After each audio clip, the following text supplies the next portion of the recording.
Nang marinig naman yon ng nilalang, sa halip na humingi ito ng tulong sa mga gabunan, pinili nitong manahimik.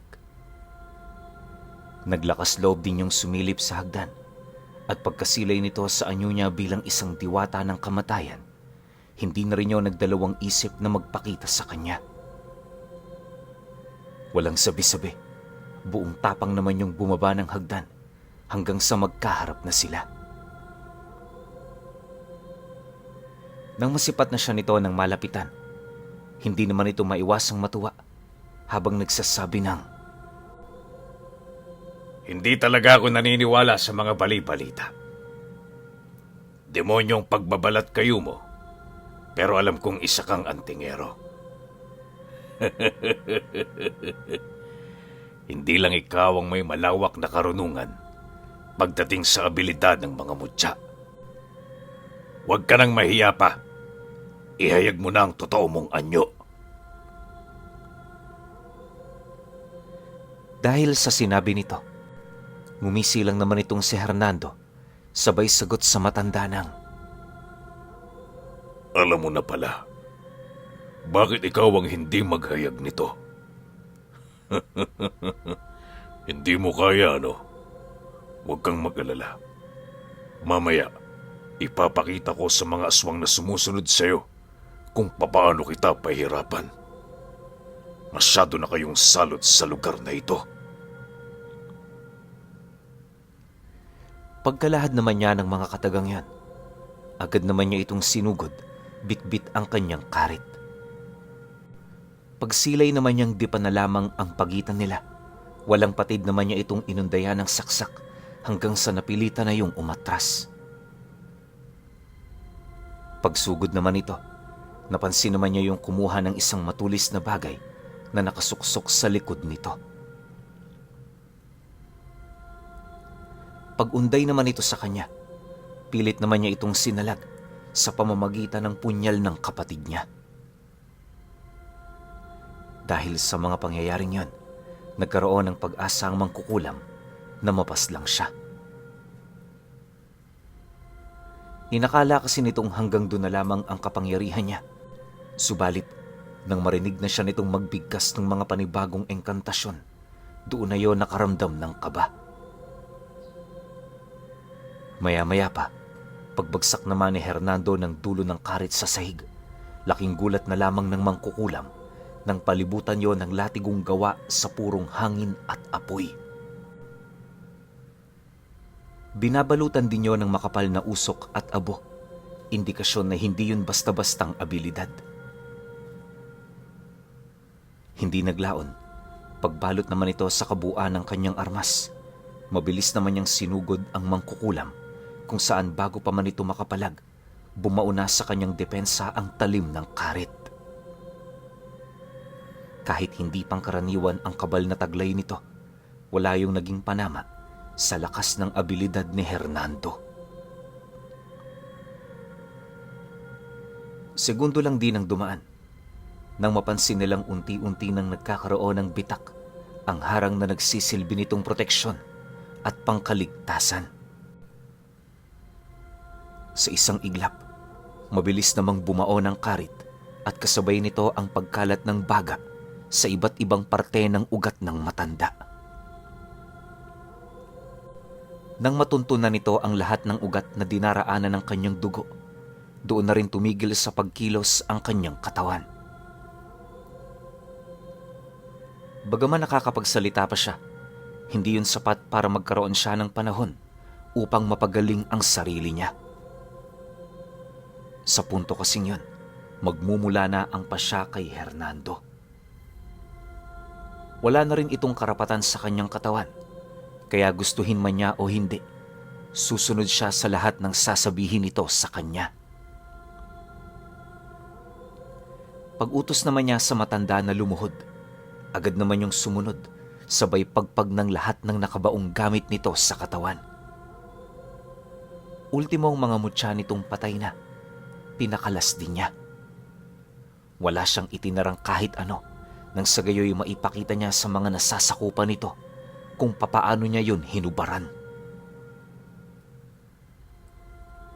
Nang mapagtanto naman niyang walang kalaban-laban ang matanda, tinalian niya yon ng lubid sa leeg, sabay hila rito papalabas.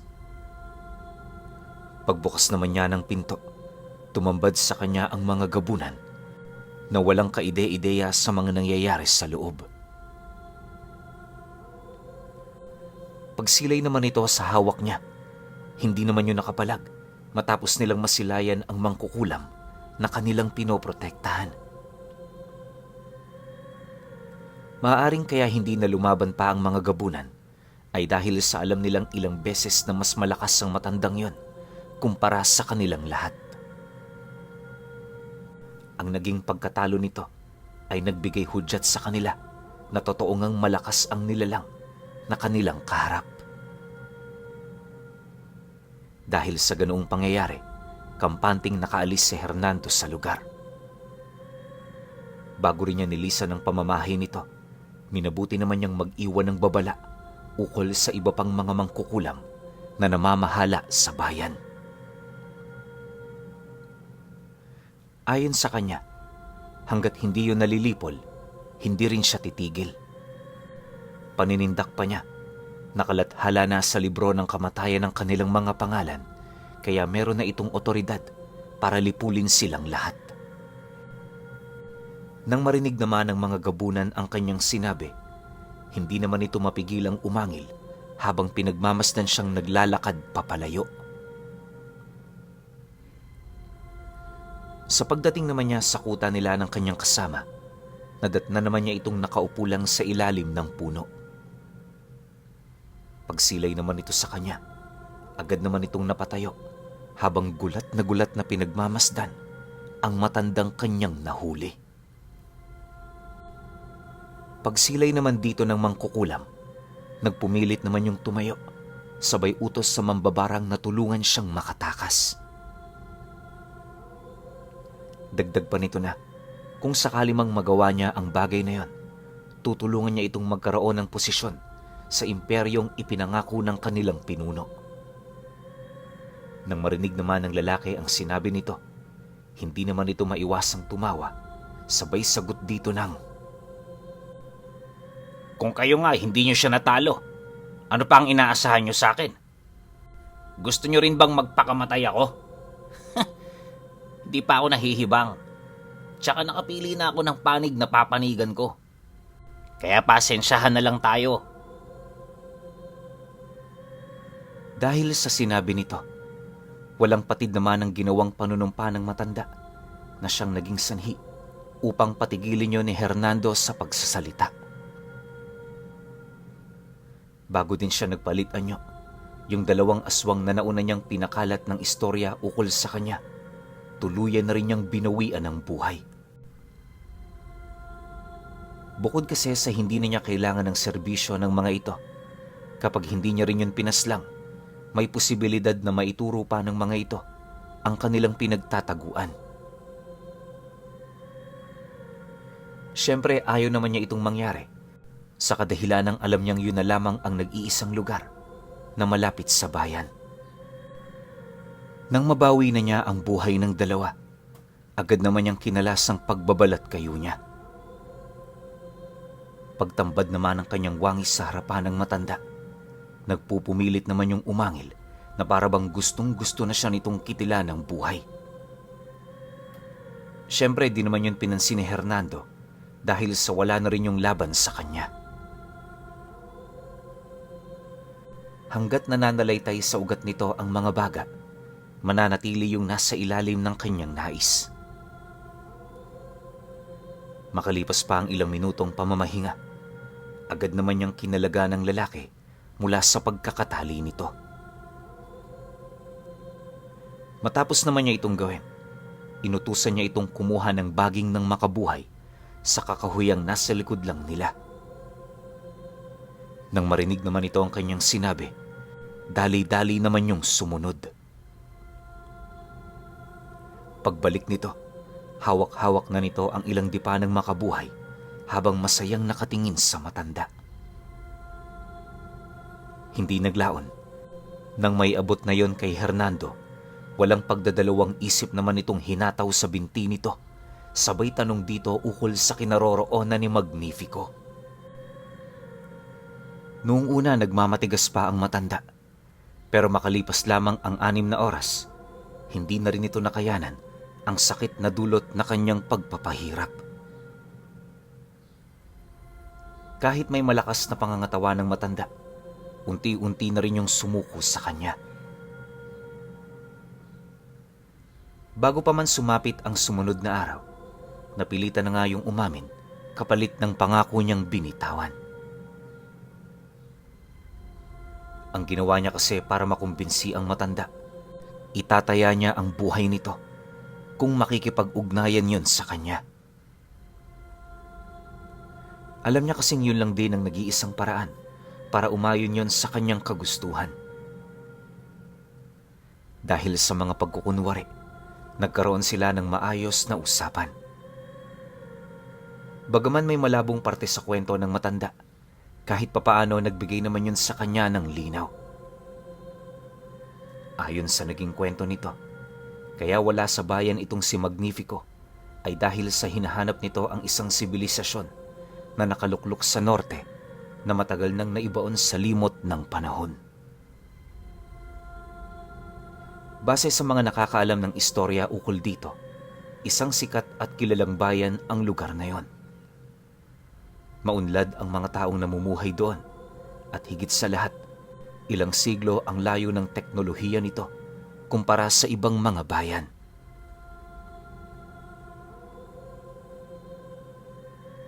Kilala rin sa malalayong lupalop ng lupain ng namumuno dito, buhat sa lawak ng saklaw ng kanilang pakikipagkalakalan. Pagtatapat pa nito na, pantas ang pinuno ng bayang yon. Dahil sa ambisyon at kagustuhan nitong pangibabawan ang lahat ng lahi, nagdesisyon itong gumamit ng ritual na higit na magbibigay sa kanila ng kapangyarihan.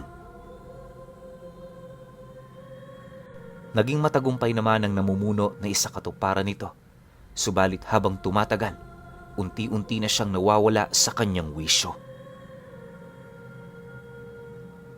Hindi naglaon, bumaliktad ang naging estado ng bayan. Ang dating masagana at hinahangaan ng lahat, ngayon ay kinakatakutan na. Maraming pangkat ng mga dayuhan ang nangahas na sakupin nito, pero dahil sa lakas ng mga mahikang nagmumula sa lugar, lahat sila ay natalo.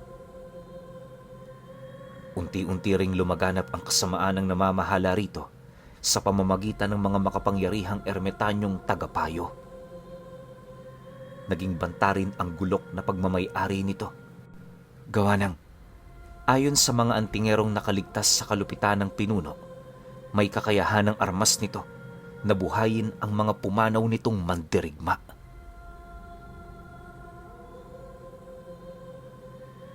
Dahan-dahan din itong binago ang panahon hanggang sa hindi na malaya ng kaharap nito na umayo na pala rito ang lahat ng pagkakataon. Sa oras kasi na mapalitan ng kanyang presensya ang buong paligid, tiyak na ang kamatayan ng katunggali niya. Dahil sa ganun itong abilidad, ilang siglo rin yung namayagpag. Sa ilang dekadang paghahari nito, marami itong nahikayat na mga nilalang para manungkulan sa ilalim ng kanyang kapangyarihan. Kalimitan sa mga hinihikayat nito, kung hindi diwata ng kadiliman, mga diablong nagtatanga ng iba't ibang uri ng kapangyarihan. Marami ring ginawang ritual ang pinuno upang makamit nito ang walang hanggang paghahari. Ang kaso lang, bago pa nito maisakatuparan ang lahat ng kanyang hangarin, nagdesisyon na ang mga dibino, babaylan, at iba't ibang tribo na magkaisa. Sa paglikom nila ng sapat na pangkat, sinalakay nila ang bayang yon. Naging madugo ang nasabing digmaan na umabot ng 6 na araw at 6 na gabi.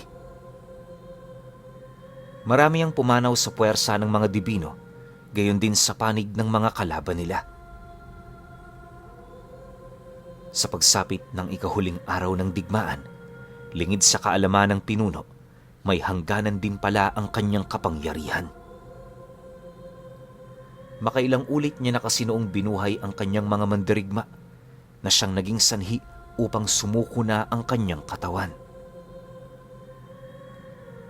Pagsilay naman ng mga dibino sa pagkakataong yon, sabay-sabay na nilang sinelyo ang katawan nito kung saan yon naroon. Base sa mga usap-usapan ng matatanda, nakalagay sa tulay na nagdudugtong sa palasyo ang katawan nito. Nabanggit din ng mangkukulam na binabalot ng tumigas na tubig ang katawan nito kaya hindi yun nabubulok. Naniniwala rin yun na hanggat hawak nito ang gulok, patuloy yung magkakaroon ng pagkakataon na makabalik sa mundo ng mga tao. At sa oras din na mangyari ito, walang sino man sa mga dibino ang makakapigil dito.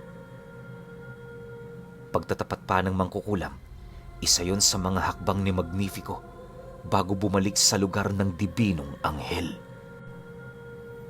Nang marinig naman niya ang sinabi nito, di naman niya maiwasang magtanong ukol sa layunin ng engkantaderos. Masyado kasi yung naging palaisipan para sa kanya. Gawa ng kung sakali mang balak nitong buhayin ang nilalang na yan, paniguradong mahihirapan sila.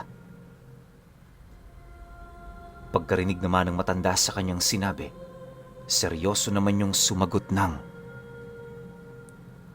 Hindi ganyan si Panginoong Magnifico. Ayaw niya ng kaagaw sa trono, kaya hindi niya bubuhayin ang nilalang na yon. Isa lang ang dahilan kung bakit siya doon pumunta. At yun ay walang iba, kundi kunin ang lahat ng mga sinaunang gamit na minsang tinangan ng mga ito. Ang gusto niyang mangyari, maging ikalawang pinuno ng bayang yon. Sa tulong ng gulok at ng mahusay niyang pagpapasya, hindi na mauulit ang pagkakamali ng dating namamahala. Kami ang mga bago niyang alagad, at sa pamamagitan namin, gagawin naming posible ang lahat ng imposible. Magsisimula ito sa dibinong anghel na sinusunod ninyo. Pagkarinig naman ni Hernando sa sinabi nito, bigla naman niya yung sinampal, dahilan para kumalas ang mga ngipin nito. Sa sobrang galit niya, agad naman niyang kinuha ang punyal ng kanyang kapatid, sabay tarak nito sa dibdib malapit sa balikat ng mangkukulam. Pagbagsak naman nilang dalawa sa lupa, galit naman niya yung tinanong ukol sa katawang tinatangan ng Panginoon nito. Hangad niya kasing malaman kung nasa maayos pa rin ba ang kalagayan ng kapatid niya. Nang marinig naman ito ang kanyang sinabi, tumawa lang naman yon habang pilit na iniaangat ang talim ng punyal na nakatarak. Hindi naglaon. Nang mapagtanto naman ni Hernando na wala ng balak makipag-ugnayan ng matanda, agad naman niyang dinakot ang isang maliit na garapon sa kanyang bulsa, sabay lapat ng likido nito sa pinakadulong bahagi ng punyal.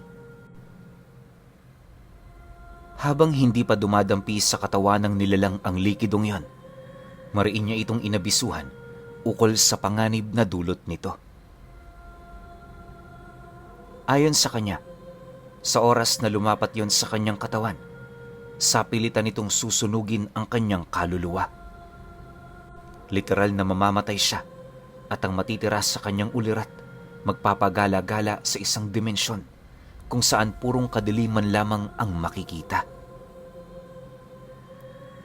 Dagdag pa niya na, sa lahat ng klase ng hatol, yon ang pinakamabagsik sa lahat. Bukod kasi sa walang hangganan niya itong mararanasan, wala rin siyang makikitang katulad niya sa lugar. Bawat isa sa mga taong dumanas ng ganoong parusa, hiwa-hiwalay ang mga dimensyong pinagkukulungan nila.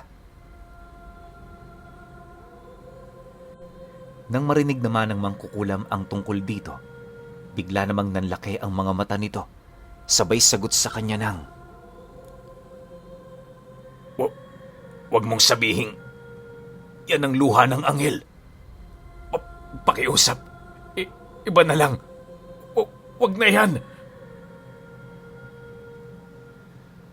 Kasabay ng pag-uwi ng matanda ay ang patuloy naman itong pagmamakaawa, subalit hindi niya na yon pinakinggan. Maya-maya pa, nang dumampi na sa balat nito ang likido, bigla naman yung nagsisisigaw habang mabilis na nagkakaroon ng usok ang mga ugat nito. Segundo lang ang dumaan nang malusaw ang katawang lupa nito hanggang sa mga buto na lamang ang natira. Matapos ang pangyayaring yon, hindi na rin nila pinatagal pa ang labi ng matanda. Upang tuluyan na yung malagay sa tahimik, nagdesisyon silang itapo na ang labi nito sa kakahuyan. Hindi na rin nila ito binigyan ng maayos na libingan, gawa ng alam nilang magsasayang lang sila doon ng oras. Isa pa, naparusahan na niya ang kaluluwa ng matanda, kaya hindi na yon magkakaroon ng epekto. Sa pagbalik naman ng katahimikan sa buong paligid, kampante naman silang nagpahinga habang pinagmamasdan ang mga nangyayaring kaguluhan sa bayan. Aminado rin siyang nabubuhay na noon sa takot ang lahat ng nilalang dahil sa ginawa niyang pagpatay sa isa sa pinakamataas na alagad ng kanilang Panginoon.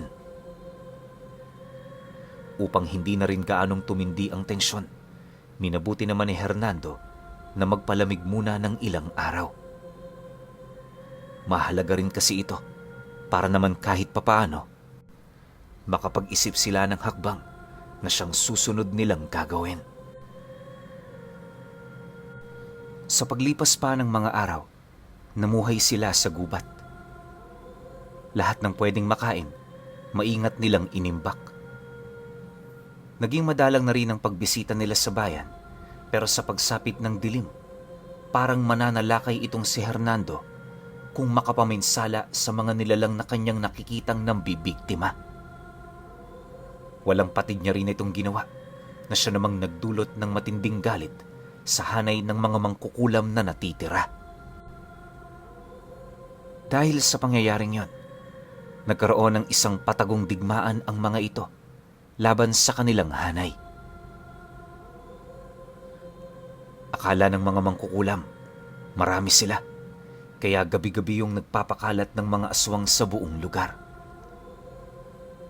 Madalas din yung umiikot sa kanilang pinagtataguan, kaya upang hindi madamay ang kanyang kasama, pinili niyang mag-iwan ng kanyang bakas sa ibang bahagi ng bayan. Sa pagtagal ng ganoong sitwasyon, mas lalong naging maingat itong si Hernando. Hindi siya basta-basta gumagawa ng desisyon, lalo na kung hindi yun sigurado. Ang ayaw niya kasing mangyari, madamay ang lalaking pinangakuan niyang maliligtas sa sigalot na kasalukuyan nilang kinakaharap.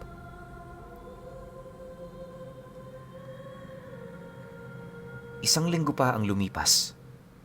Nang mabawasan na niya ng husto ang hanay ng mga aswang, doon na niya inunti-unti ang mga gabunan. Upang maisakatuparan naman niya ito, patuloy niyang sinuot ang kanyang sabulag na siya namang nagbigay ng matinding takot sa mga nilalang na yon. Sa bawat gabi rin ng kanyang paglilibot, napapansin naman niyang hindi na ganun karami ang mga aswang sa paligid. Madalas ding nasa tabi lang yon ang kani-kanilang mga tahanan at sa oras na matunugan ito ang kanyang presensya, madali itong nagkukubli sa bahay nila. Gayunpaman, sa kabila ng kanilang mga taktika, hindi pa rin yun sapat para matakasan ang kapangyarihan ni Hernando. Kapag kasi tipo niya ang isang nilalang, sinisiguro niyang mamamatay ito noong mismong gabi. Ang mga gabunan namang nahuhuli niya sa pamamagitan ng lambat na gawa sa baging ng makabuhay, dinadala niya sa kanilang kuta para pahirapan at kalaunay patayin. Ganon at ganon ang kanyang ginawa hanggang sa hindi naglaon bumaba ng husto ang bilang ng mga ito.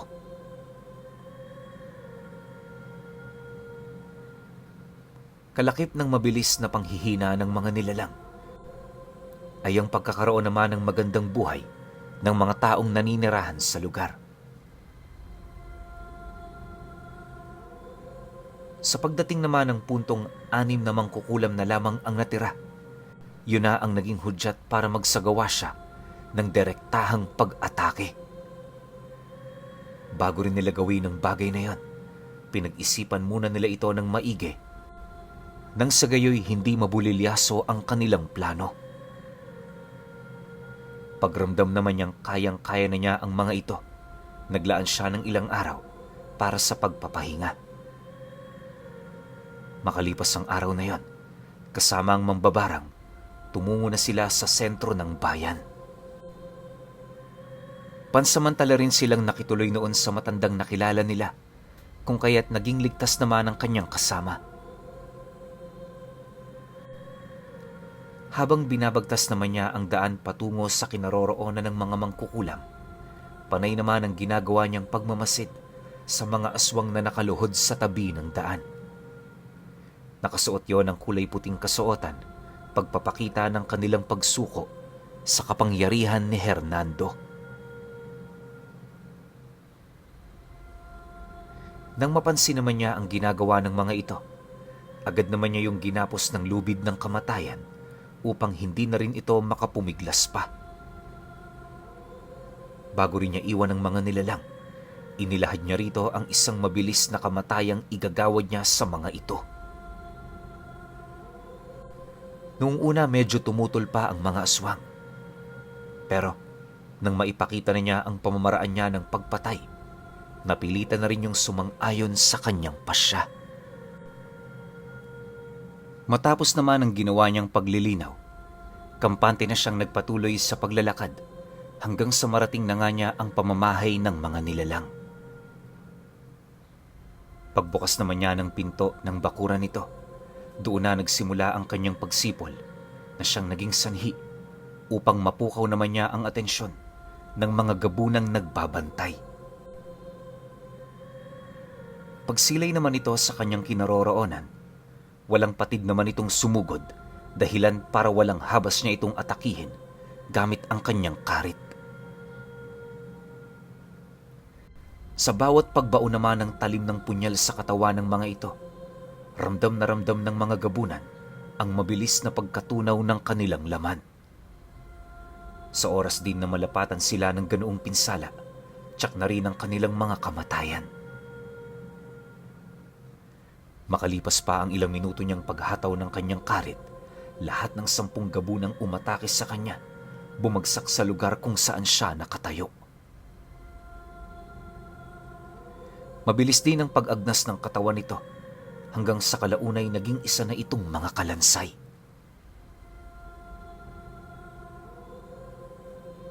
Sa pagbalik naman ng katahimikan sa buong paligid, muli siyang nagpatuloy sa kanyang paglalakad, habang sumisipol ng isang himig. Ang himig na nililikha niya noon, ang siya namang nagbibigay ng matinding takot sa hanay ng kanyang mga kalaban.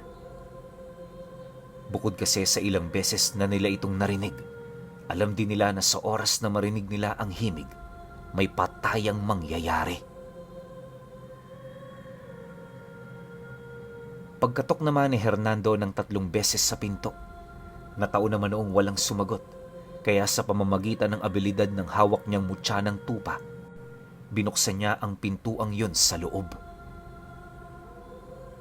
Paglangit-ngit naman ng pinto, dahan-dahan siyang pumasok, kung saan unang tumambad sa kanya ay yung mga aswang na nakahanay sa hagdang nagdudugtong patungo sa ikalawang palapag.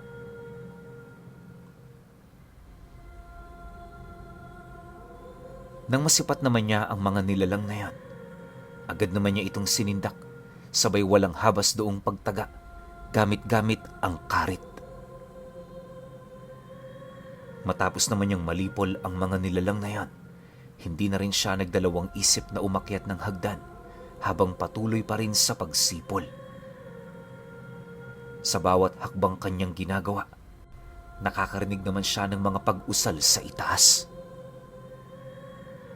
Ramdam na rin niya ang takot ng mga ito. na siyang nagbigay sa kanya ng hindi mabayarang tuwa. Sa isip-isip noon ni Hernando, yon ang kauna-unahang pagkakataon na ang mga nilalang na nasa panig ng kaliwa ang nakaramdam ng matinding takot. Pagdating naman niya sa ikalawang palapag, bumungad sa kanya ang mga mangkukulam na kasalukuyang gumagawa ng simbolo sa sahig. Dahil dito, walang patid naman niya itong sinugod at nung mabuwag na niya ito, pinigilan niya ang ritual sa pamamagitan ng mga pangontrang dasal. Matapos naman niya itong gawin, itinarak niya sa sahig ang hawak niyang karit upang patuloy pa ring sindakin ng mga mangkukulam.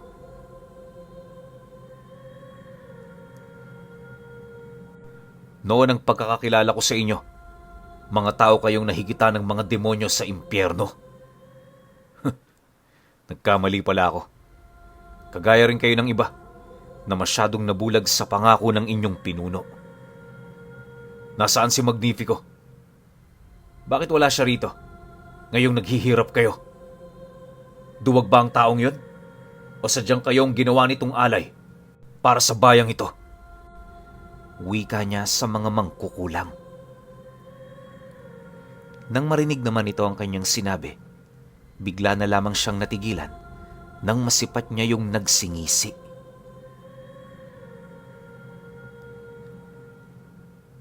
Okay. Medyo kinakabahan ako sa susunod na episode kasi wala namang ibang dahilan kung bakit ngingisi itong mga mangkukulam na to kung wala silang itinatago o wala silang lihim na gagawin dito kay Hernando. 'Di ba? Kasi sino ba namang ngingisi? Alam niyo namang malakas yung katapat ninyo tapos ngingisian niyo pa. Paano pag napikon yun? Di malamang tinapos na yung buhay ninyo, 'di ba? Pero sige, para hindi na kayo mainip kasi absent din ako kahapon, 2 sunod tayo ngayon. Pahintay na lang ako ng isa. Salamat.